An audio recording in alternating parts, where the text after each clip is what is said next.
Traders diary में स्वागत है आपका। नमस्कार, मैं हूं आशीष चतुर्वेदी। नमस्कार, मैं हूं वरुण दुबे और ट्रेडर्स डायरी में हम आपको बताएंगे दमदार 20 ट्रेडिंग ऐसे आइडियाज जहां पे आप कर सकेंगे भरपूर कमाई। लेकिन उसके पहले आशीष एक बार नजर डाल लें कल जो स्टॉक्स हमने आपको बताए थे। बिल्कुल। जागरण प्रकाशन, यहाँ पे आपको खरीदारी की सलाह दी गई थी और देखिए किस तरह की तेजी इस काउंटर में देखने मिली। डीबी कॉप में आपको खरीदारी की सलाह दी गई थी।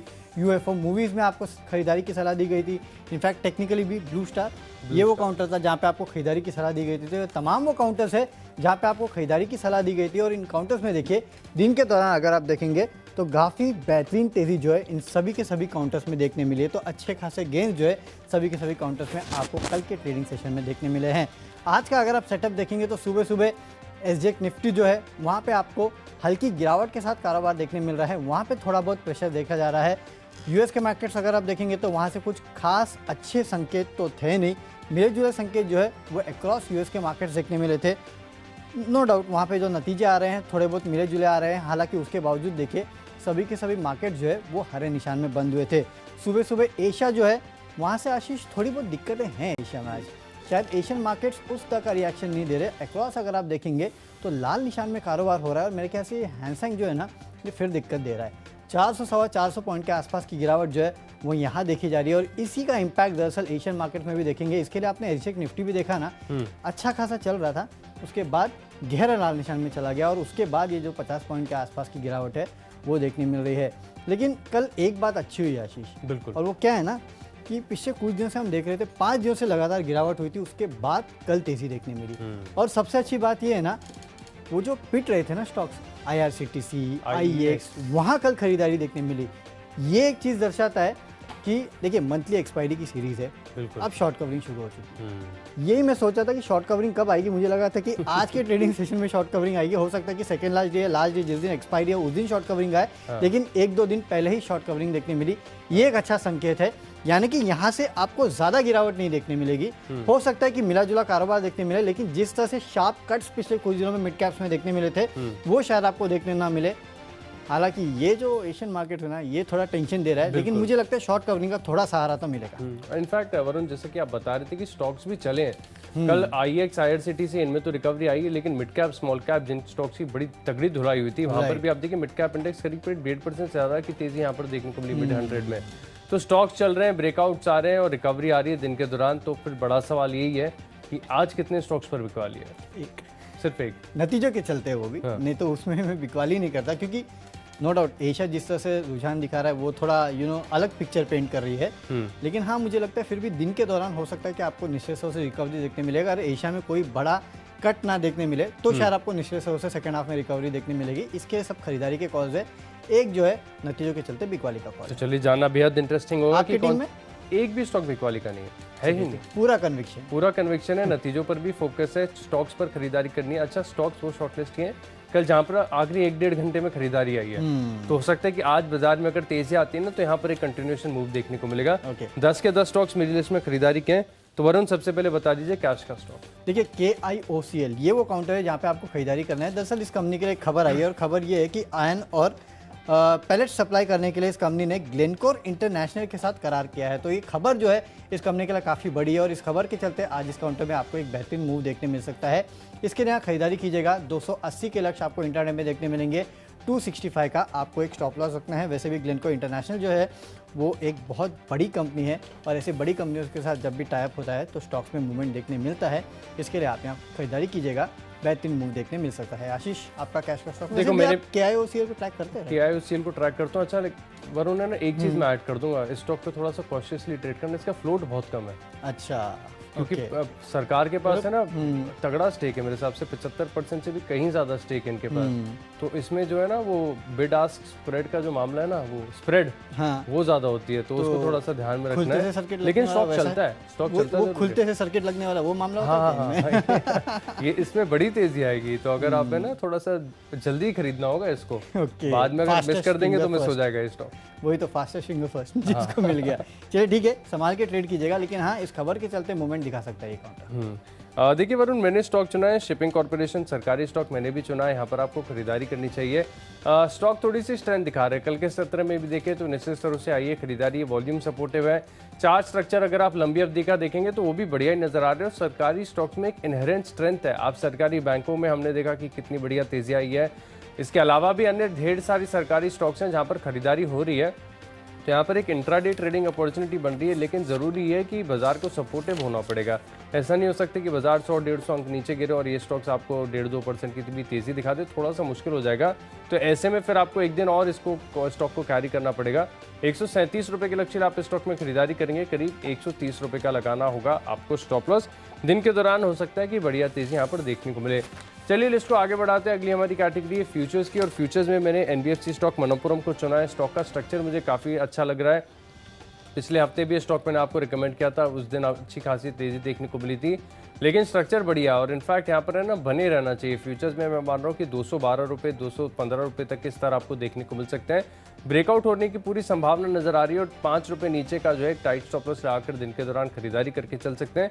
अच्छा उछाल एक्सपेक्टेड है डेफिनेटली। तो ये मुथूट और मनप्पुरम, ये दोनों काउंटर्स का मैं भी चार्ट देखा था आशीष, इन काउंटर्स पर बहुत बढ़िया चार्ट है, बढ़िया चार्ट, काफी बेहतरीन ब्रेकआउट्स जो इन दोनों ही काउंटर्स में देखने मिले। तो मुथूट मनप्पुरम दोनों काउंटर्स को रखे अपने रडार पर, अच्छी तेजी हो सकती है। फ्यूचर में जो काउंटर मुझे पसंद है वो है परसिस्टेंट सिस्टम का। इस कंपनी के नतीजे आए हैं और नतीजे काफ़ी बेहतर है। आप देखिए रेवेन्यूज जो है वो करीब 10% बढ़े हैं।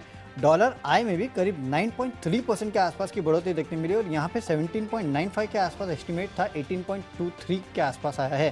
कंपनी के मार्जिन्स 13.1% के आसपास अनुमान लगाया जा रहा था। माना जा रहा था कि मार्जिन्स गिरेंगे, लेकिन उल्टा मार्जिन्स जो है इस कंपनी के बड़े हैं, 13.5% से बढ़ के 13.8% पे आए हैं। कंपनी का मुनाफा जो है वो भी 162 करोड़ पे आया है। तो हर पैमाने पे अगर आप देखेंगे तो इस कंपनी के नतीजे अच्छे हैं, उसके चलते आज इस काउंटर में बेहतरीन तेजी हो सकती है। फिलहाल करीब ये स्टॉक 3921 के आसपास ट्रेड कर रहा है। मेरे ख्याल से 4050 के आसपास का टारगेट आज आपको इंट्राडे में इस काउंटर में देखने मिलेगा। 3890 का आपको एक स्टॉप लॉस भी रखना है। बेहतरीन नतीजे हैं, उसके चलते आज यहाँ तेजी हो सकती है। चलते अगली कैटेगरी जो कि ऑप्शंस की कैटेगरी, और आशीष मेरा आज जो एक मात्र बिकवाली का कॉल है ना वो ऑप्शंस की कैटेगरी में ही है, और वो है एमजीएल का, महानगर गैस का। वैसे तो देखिए लॉन्ग टर्म प्रोस्पेक्ट्स जो है इस कंपनी के काफ़ी बेहतर है, भले वो आईजीएल हो, एमजीएल हो, गुजरात गैस हो, ये सभी जो है एक लॉन्ग टर्म सनराइज स्टोरीज है। लेकिन फिलहाल जो इस कंपनी के नतीजे आए ना वो थोड़े वीक है और कुछ ज़्यादा ही वीक नज़र आ रहे हैं मुझे इस कंपनी के नतीजे। नो डाउट टोटल वॉल्यूम्स जो है उसमें अच्छी खासी 30% के आसपास की बढ़ोतरी देखने मिली। सीएनजी वॉल्यूम्स देखिए 45% बढ़े इस कंपनी के सीएनजी वॉल्यूम साल दर साल, तो उसमें कोई प्रॉब्लम नहीं है। दिक्कत है कंपनी के मार्जिन्स में। कंपनी के रेवेन्यूज 35% बढ़े हैं, मार्जिन्स देखिए 49.4% से गिर के 36.4% के आसपास आए हैं, जबकि अनुमान लगाया जा रहा था कि करीब 48-47% के आसपास के मार्जिन्स आएंगे। तो मार्जिन्स में एक बहुत बड़ा डिक्लाइन देखने मिला है और कहीं ना कहीं कंपनी के जो प्रॉफिट का फिगर है वो भी एक मिस है। 225 करोड़ के आसपास का अनुमान था, 204 करोड़ के आसपास ही आया है। देखिए इन कंपनियों ने प्राइस हाइक की थी, वो जो अक्टूबर में गैस की प्राइसेस बढ़ी है उसके पहले भी प्राइस हाइक ली गई थी, लेकिन उसके बावजूद मार्जिन्स जो है वो थोड़े दबाव में हैं। मुझे लगता है आज ये काउंटर जो है इंट्राडे में थोड़ा दबाव दिखा सकता है। इसके लिए आपको करना क्या है, 1000 रुपये के आसपास का पुट जो है वो आप खरीद लीजिएगा और यहाँ पे आपको इंट्राडे में 16 रुपये के आसपास के टारगेट देखने मिलेंगे। 10 रुपये का आपको एक स्टॉप लॉस रखना है। 12 रुपये पे इस काउंटर का पुट जो है वो ट्रेड कर रहा है। तो एमजीएल ये आज का एकमात्र बिकवाली का कॉल है, वो भी कमजोर नतीजों के चलते। तो चलिए सस्पेंस तो हो गया खत्म। एमजीएल में लेनी है शॉर्ट पोजीशंस। ऑप्शन में मैं खरीद रहा हूँ एस्कॉच को। दरअसल वरुण मुझे बताऊं तो खरीदना था एनएमडीसी, लेकिन स्टॉक बैन में बना हुआ है। यहाँ पर मुझे है ना मेटल स्टॉक्स पसंद आ रहे हैं। मुझे लग रहा है कि अब बाजार की जो चर्निंग है ना मेटल की तरफ दोबारा फोकस जाते हुए नजर आ सकता है। बैंकिंग स्टॉक्स में काफ़ी फोकस हो गया, अब थोड़ा मेटल स्टॉक्स पर भी फोकस करेंगे, लेकिन क्योंकि स्टॉक बैन में बना हुआ है इसके लिए स्टॉक को शामिल नहीं कर पाया। टाटा स्टील ले लेते हैं, उसमें भी अच्छा ब्रेकआउट। हाँ अच्छा स्टील स्टॉक है मेरे पास एक। अच्छा एक है, हाँ अंत में बताऊँ कौन सा स्टॉक है, अच्छा स्टॉक है। लेकिन अब क्या करेंगे फिलहाल, क्योंकि स्टॉक एस्कॉच जो है कल ही बैन से बाहर आया है, कल ब्रेकआउट भी आया, तेजी भी आई है, तो हो सकता है कि कंटिन्यूएशन मूव यहाँ पर देखने को मिले। तो एस्कॉच में 1540 की जो कॉल ऑप्शन है इसमें खरीदारी करके चलेंगे। 28 रुपए के लक्ष्य के लिए स्टॉप लॉस लगाना है, करीब 12 रुपए का अच्छी तेजी यहाँ पर देखने को मिल सकती है। तब वरुण से जानते हैं उनकी टेक्नो पिक। डेफिनेटली आशीष, आज जो टेक्निकल पिक है ना वो आपके सेक्टर एनबीएफसी। आपका सेक्टर चेंज हो चुका है ना बैंक्स और एनबीएफसी, क्योंकि आज ही लगातार इन काउंटर्स में खरीदारी की सलाह दे रहे थे। तो एक काउंटर मेरे भी रडार पे आया और वो है एचडीएफसी लिमिटेड। यहाँ पे अगर आप चार्ट निकाल के देखेंगे इस कंपनी का तो काफ़ी बेहतरीन चार्ट है, और वो एक यू टाइप का, उसको क्या कहते हैं, बेस फॉर्मेशन। वो बेस फॉर्मेशन जो है वो इस काउंटर में देखने मिला। और कल भी मैं देख रहा था एक बेहतरीन हरी कैंडल जो है इस काउंटर पे देखने मिली थी। तो कैंडल स्टिक पे भी कहीं ना कहीं खरीदारी के जो रुझान है वो इस काउंटर पे साफ देखने मिल रहा है। मुझे लगता है यहाँ से एक बड़ी तेजी के लिए काउंटर तैयार हो रहा है। फिलहाल तो 2970 के लक्ष्य आप इस काउंटर को ट्रेड कर सकते हैं, लेकिन जिस तरह का चार्ट पैटर्न इस काउंटर का देखने मिल रहा है ना, यहाँ से एक थोड़ा बहुत अच्छा खासा अपमूव जो है 3000 या 3100 के ऊपर का आपको इस काउंटर में देखने मिल सकता है। रडार पे रखिएगा इस काउंटर को, इंट्राडे में 2970 के लक्ष्य, और अगर थोड़ा पोजिशनल आप ले सकते हैं ना तो 3100 के ऊपर के लक्ष्य जो है ये काउंटर आपको दिखा सकता है।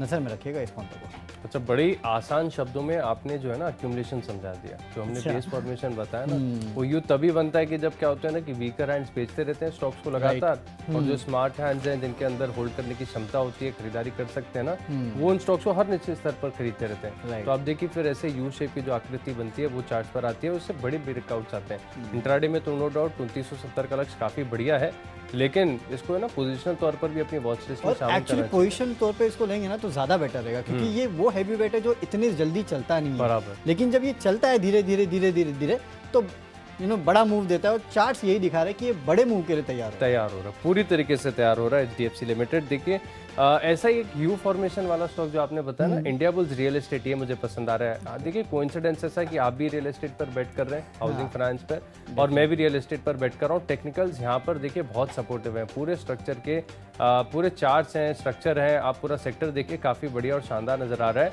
इंडिया बुल्स रियल एस्टेट लंबी तोड़ के लिए तैयार हो रहा है, लेकिन यहाँ पर ना शॉर्ट टर्म व्यू बनाकर चलेंगे। 165 रुपये का अगर 165 टिक गया, पार हो गया, तो फिर तो एक तरफा रैली स्टॉक के अंदर देखने को मिलेगी। लेकिन फिलहाल के लिए 165 का लक्ष्य ध्यान में रखिए। 152 रुपये का लगाएंगे टाइट स्टॉप लॉस, अच्छी तेजी दिन के दौरान आ सकती है।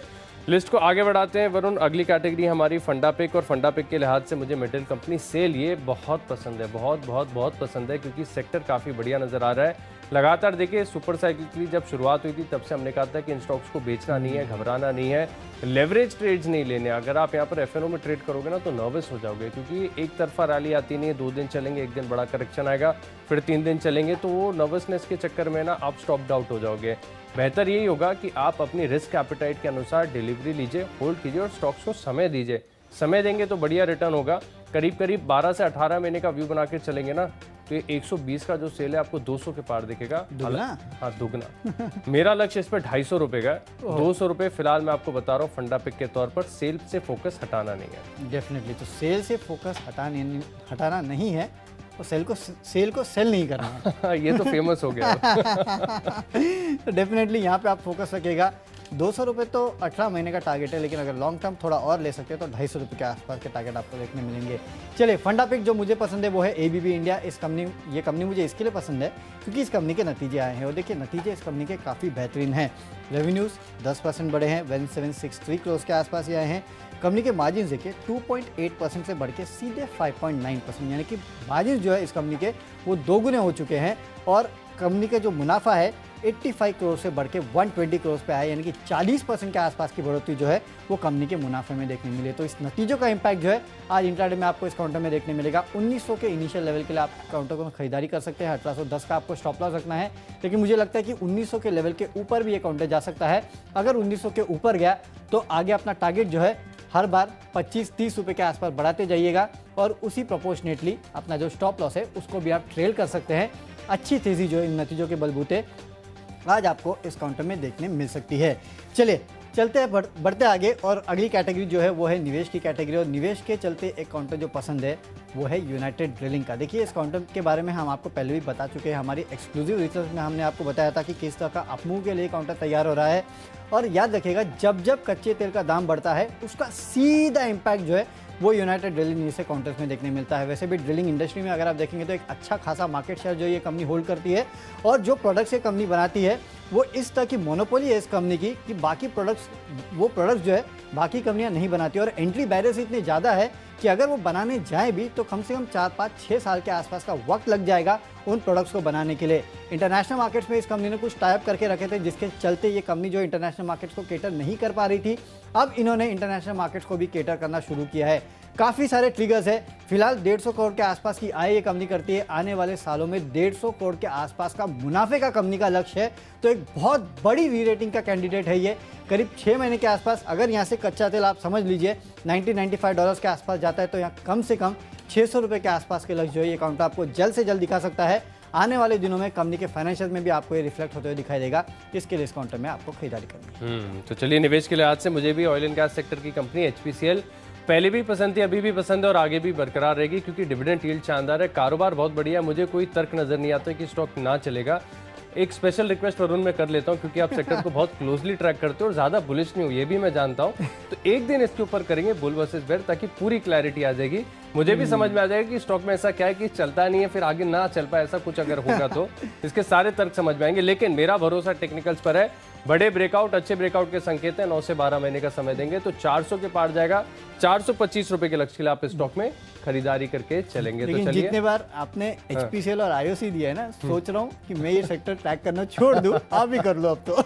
देखो इस सेक्टर के ना थोड़े से हाइलाइट्स और टेक्निकल्स में बहुत क्लोजली ट्रैक करता हूँ, लेकिन बड़ा डीप सेक्टर है, इसके लिए बुल वर्सेस बेयर की जो है मेरी तरफ से करेंगे आगे चल के। खबरों वाला स्टॉक डिस्कस कर लेते हैं। अंबुजा सीमेंट, ये स्टॉक नतीजों के दम पर मैंने चुना है, नतीजे बढ़िया लग रहे हैं, सीमेंट स्पेस में स्ट्रेंथ भी है, तो खरीदारी करके चलेंगे। दिन के दौरान यहाँ पर 395 रुपए के लक्ष्य लिए 370 रुपए का लगाना है आपको स्टॉप लॉस। चलिए, खबरों के दम पे जो स्टॉक मुझे पसंद है वो है अक्षर केम इंडिया। यहाँ पे आपको खरीदारी करना है क्योंकि 29 अक्टूबर को बोर्ड की बैठक है, जहाँ पे बायबैक पे कंपनी जो है वो विचार करने वाली है। इसके चलते स्टॉक में तेजी होगी, 525 के लक्ष्य के लिए आपको करनी है खरीदारी।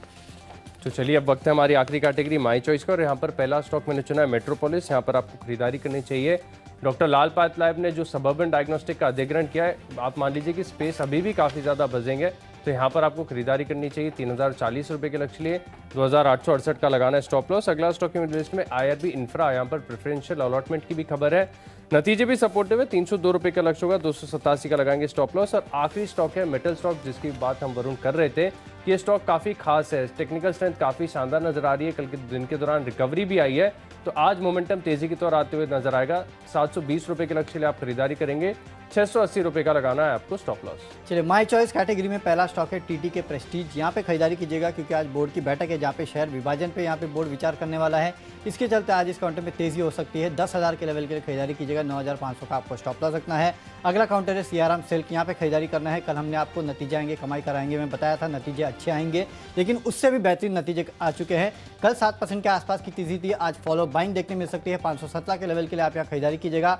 और सबसे आखिरी में डॉक्टर लाल पैथलैब्स, यहाँ पे आप खरीदारी कर सकते हैं। नतीजे तो आए हैं, लेकिन इसके साथ साथ जो सबर्बन डायग्नोस्टिक का अधिग्रहण इन्होंने किया है उसका इंपैक्ट देखने मिलेगा। इसके लिए खरीदारी कीजिएगा। 3700 के लक्ष्य के लिए 3500 का आपको स्टॉप लॉस सकता है। तो चलिए 20 स्टॉक्स की लिस्ट होगी पूरी, लेकिन आपने कोई भी स्टॉक या कोई भी लेवल मिस कर दिया है तो जल्दी से देख लीजिए रिकैप। कैश का स्टॉक है मेरी लिस्ट में शिपिंग कॉर्पोरेशन, 137 रुपये का लक्ष्य होगा। मनोपुरम के फ्यूचर्स में खरीदारी करेंगे। एस्कॉच बैंड से बाहर आए, 1540 रुपये के कॉल ऑप्शन में खरीदारी करेंगे। और टेक्निकली बड़े ब्रेकआउट के संकेत हैं इंडियाबुल्स रियल एस्टेट में, फंडामेंटली बहुत ही बेहतरीन कंपनी है। सेल 200 रुपये का लक्ष्य होगा। निवेश के लिहाज से खरीदना है HPCL। अंबुजा सीमेंट के नतीजे बढ़िया, मेट्रोपोलिस में आएगी तेजी। IRB इंफ्रा 302 रुपये का लक्ष्य होगा। JSW स्टील 720 के लक्ष्य से खरीदारी करेंगे। इन 10 स्टॉक्स में मेरा कन्विक्शन सबसे ज्यादा है मनोपुरम। यहाँ पर चार्ट पर देखें तो अच्छे ब्रेकआउट के संकेत सामने आ रहे हैं। 212 रुपये के लक्ष्य लिए आप इस स्टॉक में खरीदारी करेंगे। चलिए, कैश का काउंटर है KIOCL, यहाँ पे आपको खरीदारी करना है। जो इन्होंने ग्लेनकोर के साथ टाई अप किया है उसका इंपैक्ट आपको देखने मिलेगा। फ्यूचर्स में परसिस्टेंट सिस्टम में आप खरीदारी कीजिएगा। ऑप्शंस में MGL का 1000 रुपये का पुट ऑप्शन आपको खरीदना है। टेक्निकली HDFC लिमिटेड अच्छा लगता है, यहाँ पे खरीदारी कीजिएगा। फंडामेंटली ABB इंडिया, नतीजों के बाद अच्छी खासी तेजी आपको इस काउंटर में देखने मिल सकती है। निवेश करना है यूनाइटेड ड्रिलिंग्स में, अगले 6 से 8 महीनों में 600 रुपये के आसपास के लेवल ये काउंटर आपको दिखा सकता है। खबरों का इंपैक्ट अक्षर कैम इंडिया में आपको देखने मिलेगा। माई चॉइस में TT के प्रेस्टीज, सियाराम सिल्क और डॉक्टर लाल पैथलैब्स में आपको करनी है खरीदारी। और आज का मेरा बेस्ट पिक है अक्षर कैम इंडिया, यहाँ पे आप खरीदारी कीजिएगा। 29 अक्टूबर को बोर्ड की बैठक है, जहाँ पे बायबैक पे विचार किया जाने वाला है, तो इस खबर के चलते आज इस काउंटर में बेहतरीन तेजी हो सकती है। 525 के लक्ष्य के लिए आपको करनी है खरीदारी। 495 का आपको रखना है स्टॉप लॉस। तो चलिए आशीष, हमारी स्टॉक्स की सूची जो है वो तो पूरी हो चुकी है। एक ही बिकवाली का कॉल है आज, वो भी क्योंकि नतीजे जो है वो थोड़े कमजोर आए हैं MGL के, इसके लिए बिकवाली का कॉल दिया। नहीं तो कल जिस तरह की मूवमेंट इंट्राडे में मार्केट्स में देखने मिली, तो निश्चित तौर से जिस तरह की रिकवरी देखने मिली थी वो काबिले तारीफ है। और उसके चलते अब वैसे भी क्योंकि एक्सपायरी वाला मंथ है, बिकवाली की हिम्मत तो करना है, करना है तो शॉर्ट कवरिंग कीजिए या फिर फ्रेश खरीदारी कीजिए। लेकिन कैसे ट्रेड करना है, ग्लोबल संकेत कैसे हैं, अभी भी एक्सपायरी को आज और कल का ट्रेडिंग सेशन है।